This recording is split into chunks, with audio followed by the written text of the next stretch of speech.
good Tuesday morning. What a day for Mets and Jets fans. First, you get a managerial hire that not a single person in the fan base wanted, it seemed, yesterday. And then last night, you get to wash it down with the Jets' worst loss of the season by far. A miserable performance on Monday Night Football in a game that I thought that they were going to play well. I loved the Jets last night, and I actually gave Zach Wilson a shot. I thought that last night he was going to play well because we'd seen a little bit at the end of the Giants game of him figuring it out. The Chargers' pass defense is awful.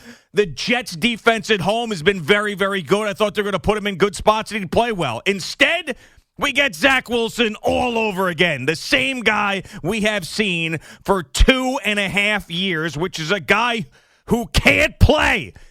So please, tell me today why it's the offensive line, why it's Nathaniel Hackett, why it's Rob Salah and not Zach Wilson. Is Mike LaFleur a total idiot?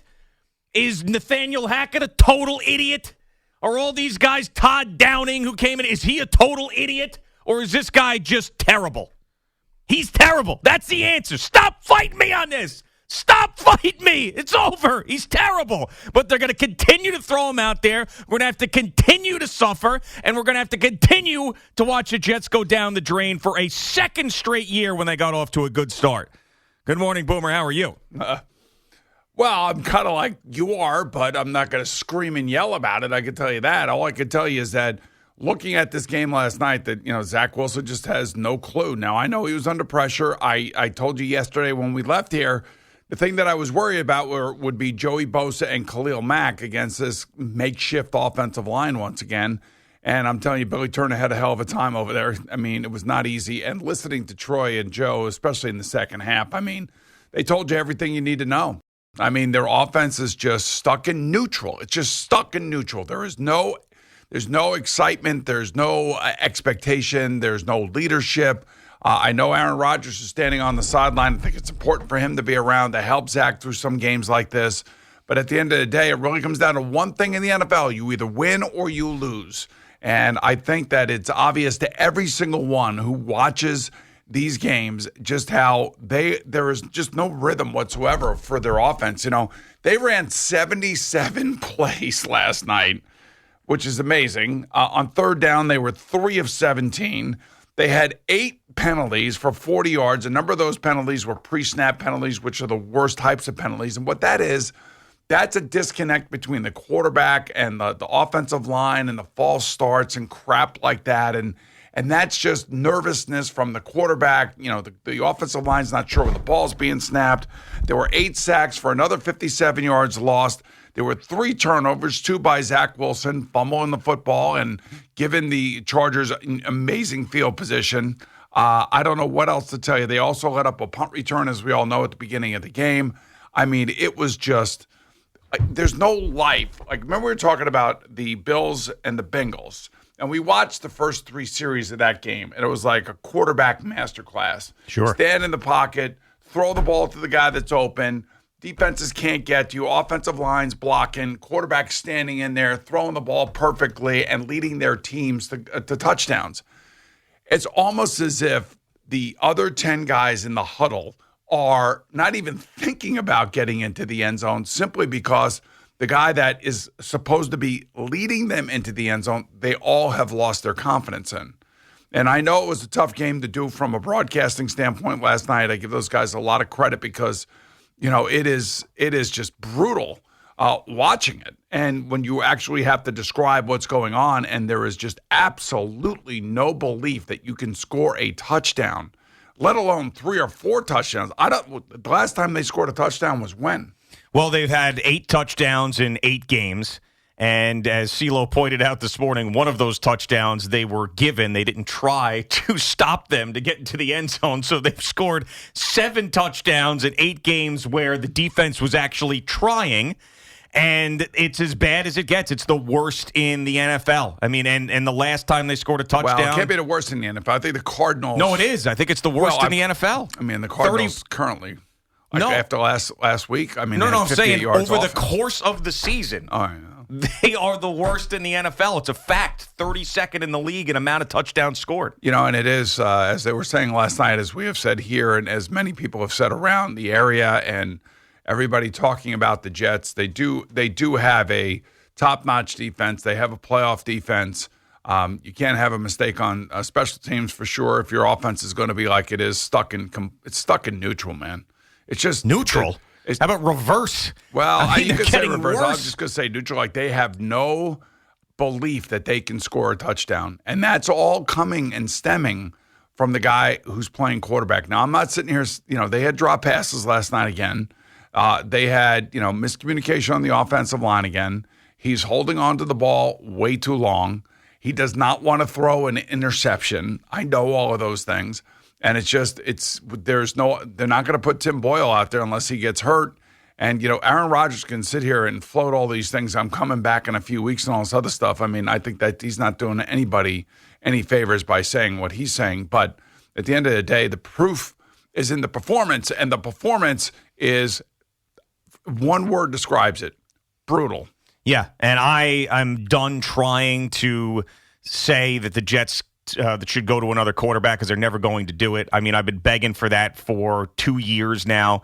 Last year at the start of the season, after he got hurt, him coming back, all these times I said, bench him, don't put him back out there. This year, same thing, find somebody else. It's impossible. They're not going to put anybody else out there but Zach Wilson. They have proven that to us. I mean, they bring in Trevor Siemian. He's in plain clothes. They don't have him dressed. Obviously, you could use the third emergency quarterback. They decide not to do that. Tim Boyle's been there. They're not going to put Tim Boyle in there.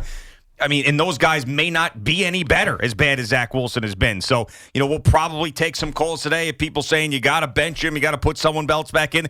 Joe Douglas, Rob Salah, this organization have proven to us time and time again that they're going to either succeed or go down, and we're all watching them go down again with number 2. That's what they're doing. They're going down with them.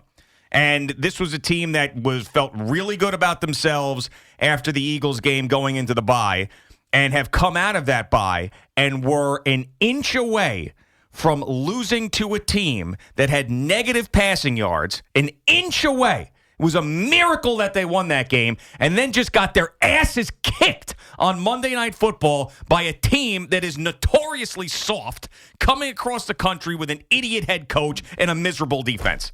Don't tell me that the Chargers are a good team.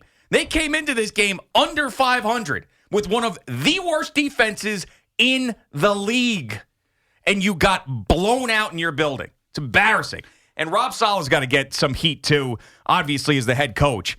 And I was actually mad at CeeLo driving in because he brought this up, and this was going to be one of my main things today. They showed Rob Saleh on the sideline about 150 times yesterday doing nothing. He stands there staring into space with his arms crossed. And I know sometimes it's unfair to just judge by like little moments in the game, but they must have shown him legitimately 25 to 30 times just standing there. And we all watch Red Zone. You watch all the games on the NFL today. Find me another coach that does that little amount of talking and moving during a football game, especially when you're getting your ass kicked. You go around the league, guys, the team's getting their ass kicked. The coach is down there. He's got stuff. He's showing people. He's yelling at people. I mean, Brian Dable's had a miserable year, but Evan Neal comes off the field. What the F? Bill Belichick screaming at refs. It happens all over the place. But Rob Saleh's just standing there like a monument, staring out into the field going, I don't know what to do. I have no idea how to fix this. I can't fix this because that guy can't play the position. And that, to me, is alarming. And you've talked about how hard it was to do the game last night from a Joe Buck and Troy Aikman standpoint. Troy Aikman did not hold back at all. Well, he shouldn't. On Zach Wilson and Rob Saleh. At the end of the game, he was talking about if you can't get lined up, I mean, give me a break. And he goes, I understand you've had your issues with the offensive line and the quarterback, but you got to look yourself in the mirror if you're this coaching staff. I mean, he was saying it, and usually those guys don't criticize all that hard. And they were last night with this Jet team. Really, really bad. Really bad performance. Yeah, I would say Ron Rivera is one of those guys that likes to stand on the sideline and not really say much. I did see Rob Saleh screaming a few games ago. I remember down the sideline about a spot or something, or something was going on. And, I mean, look, you could take a picture of any coach on the sideline, and for a large portion of the game, they'll either have their headset on talking to their coordinators or talking to, game management person up in the box or whatever. I'm not going to get into, I said that about Ron Rivera, exactly what you just said about Rob Salah about 3 weeks ago. And then the last couple of weeks, Ron Rivera's kind of gotten re-engaged on the sideline. But, yeah, I understand what you're saying. I mean, he has every right to pull that quarterback over and say, what the hell are we doing? Are we going to play here today? Are we going to get something done? Are we just going to and he has if I were him, I mean, just for, I don't know, a release of tension or something, you got to sooner or later put the other guy in. Even if he's for maybe a series or two or a quarter, like, hey, Zach, come over here, sit down. We're going to put this other guy in there, and they're afraid to put the other guy in there. They don't have another guy. That's the problem. Exactly. I mean, they brought in one of Aaron Rodgers' buddies, just like they brought in all the rest of his buddies, and they probably don't trust that he could play, and they're dying on this Zach Wilson hill. I mean, it's just one of these things where, like, if you get in an argument with your friend or your spouse, and you back them into a corner and you know that you're right and they know that they're wrong, but they're not backing down because of stubbornness and they just keep doubling down on the wrong point over and over and over again. That's what the Jets are doing with Zach Wilson. And I would love to see somebody else in there. Trust me. And I am of the belief anybody to give a shot to see what's going on other than Zach Wilson. I mean, none of us knew who the hell Mike White was, and he went in there and played amazing football before getting his ass kicked and hurt, and we put himself in bad positions, obviously, and he couldn't stay healthy, but we had no idea who the hell that guy was. And he just jumped in and won football games for him and played some of the best quarterback we've seen in this city for like the better part of a decade. So maybe you do throw in Tim Boyle. Maybe you do throw in Trevor Siemian if you're not the Jets, but the Jets will continue with Zach Wilson. He's going to be once again on national TV on Sunday Night Football. I mean, the Raiders aren't any good, but obviously they got the boost from Antonio Pierce, so they're inspired, but it's another national TV game where we got to watch him struggle. You don't think Max Crosby is watching this tape of last night's game, just licking his chops, and here comes another 3 or 4 sacks for me. I mean, that's probably what he's thinking about. But if you would have told me that Justin Herbert was going to go, 16 of 30 for 136 yards and be sacked 5 times, and your team was going to lose 27-6. Yeah. If you're a defensive player, so what happens in situations like this is the defense is pissed. I can tell you. Of course. I know it's just human nature. It's human nature. All of their fans, their friends, their family members, everybody on Twitter, social media is exacerbating the problem that they have, telling them how good they are, but how crappy their quarterback is. And so here we are again, a year removed, in the same situation that they were last year. And I don't know if they're going to make up T-shirts this year or not. Yeah. I don't know whose T-shirt, whose face would be on the T-shirt. But it's the same thing as what happened last year. Now, this was not supposed to happen, in all fairness, for the Jets. Yeah. This was supposed to be Aaron Rodgers' team. And it turned out that it's now Zach Wilson's team. And it's unfortunate what happened to Aaron, but this kid has not learned anything. He hasn't, I would say anything. He turns it over. They drop the ball. They cannot overcome any sort of adversity within a series or a set of downs, if you will. They have no confidence that they can move the ball down the field consistently. I mean, I sat here and said that exact point after Aaron Rodgers got hurt and said how he's just not going to get better. He can't play. It's the same thing as last year. And all these Jet fans called up, he can get better. I mean, come on. Haven't you seen people improve before and this and that? Like, okay, well, let's just see some of it.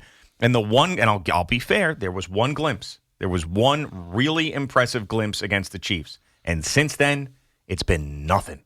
It's been 2 or 3 throws a game. And sometimes in garbage time, like last night. I mean, it's